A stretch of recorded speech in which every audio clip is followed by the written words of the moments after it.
खीरथर जी जाबलू पट्टी ते ज़ोरदार वसकारे खां पोइ कच्छ में मुख़्तलिफ़ नयूं वयूं आहिनि, जंहिंमें गाज ने नली समेत 5 खां वधीक नयूं वही आहिनि। हिते जेके आहिनि कच्छ जे आबादगार ऐं मारू माड़नि में जेको आहे सो ख़ुशी जी लहर आहे ऐं बनियूं ऐं जेके पोखूं थियण जी उमेदु जागी पई आहे। अचो त हवाले सां हितां जे माण्हुनि सां ॻाल्हि ॿोल कयूं था त उन्हनि जो छा चवणु आहे। हींअर जेको मौसमु आहे असांजो पोखाई जो जेको मौसमु आहे, हींअर असांजा जेके फसल थींदा, गुआर थींदो, जूअर थींदो, तिर थींदा ऐं इंशाअल्लाह ताला जेको आहे सो इन मां माल जो चारो बि थी वेंदो ऐं माण्हुनि जी बि काफ़ी जेको आहे सो बहितरी थी वेंदी, उन सां इनकम जो ज़रियो बि आहे। ऐं कच्छ जी आबादी जो ज़रियो इहे असांजो नदियूं न ऐं वकरा आहिनि ऐं कल्ह जेका बारिश पई आहे उन सां इहे जेके वकरा थिया आहिनि माशाअल्लाह इन्हनि सां काफ़ी इज़ाफ़ो थींदो। जर जो पाणी जेको आहे उन में जेको आहे सो काफ़ी वाधारो ईंदो ऐं असां जेको तमामु ख़ुशहाली तरफ़ वेंदासीं इंशाअल्लाह। अलाह साईं जा किरोड़े करम जो कल्ह थोरी बूंदाबांदी बि थी ऐं ॿियो जेके खीरथर जाबलू जेके पहाड़ी आहे उते बारिश थोरी घणी थी आहे, सभु नयूं इहे वही आयूं आहिनि। इन सां जेके कच्छ वारी पट्टी आहे वाही पंदी या ॿिया इलाइक़ा जेके आहिनि उन्हनि खे तमामु घणो फ़ाइदो थींदो, छो जो हाणे हिते गाह वग़ैरह फुटंदा, ॿियो त बना असां भराईंदासीं ऐं उते भाॼियूं वग़ैरह सब्जियूं बि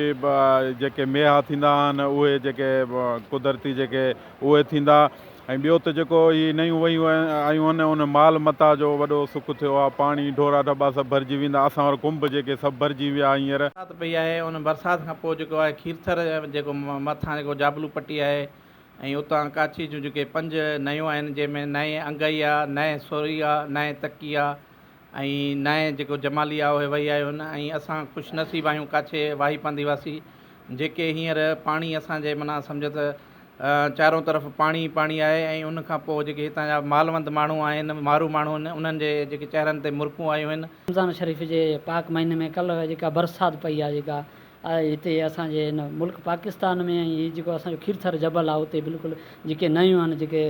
वही आयूं आहिनि ऐं मालवंत मारू जेके सुबुह जो माल काहे ऐं ॿाहिरि विया जेके माल चराइण उहे बिल्कुलु हींअर ख़ुशि थी विया आहिनि। ऐं असां ख़ुशनसीब आहियूं जो असांजे कच्छ में हींअर बिल्कुलु बरसाति जी ज़रूरत हुई, बरसाति पई आहे ऐं हीअ असांजा हिते जेके वाह आहिनि ऐं नए नरी ऐं ॿियूं जेके नयूं आहिनि उहे वही आयूं आहिनि ऐं माण्हू हितां वाही पांदी जा ऐं असांजे सॼे ज़िले जा बिल्कुलु ख़ुशि थी विया आहिनि ऐं असांखे पाणी जी जेका सख़्तु ज़रूरत हुई। जी तव्हां कच्छ वासियुनि जूं ॻाल्हियूं ॿुधियूं, उन्हनि जो चवणु आहे त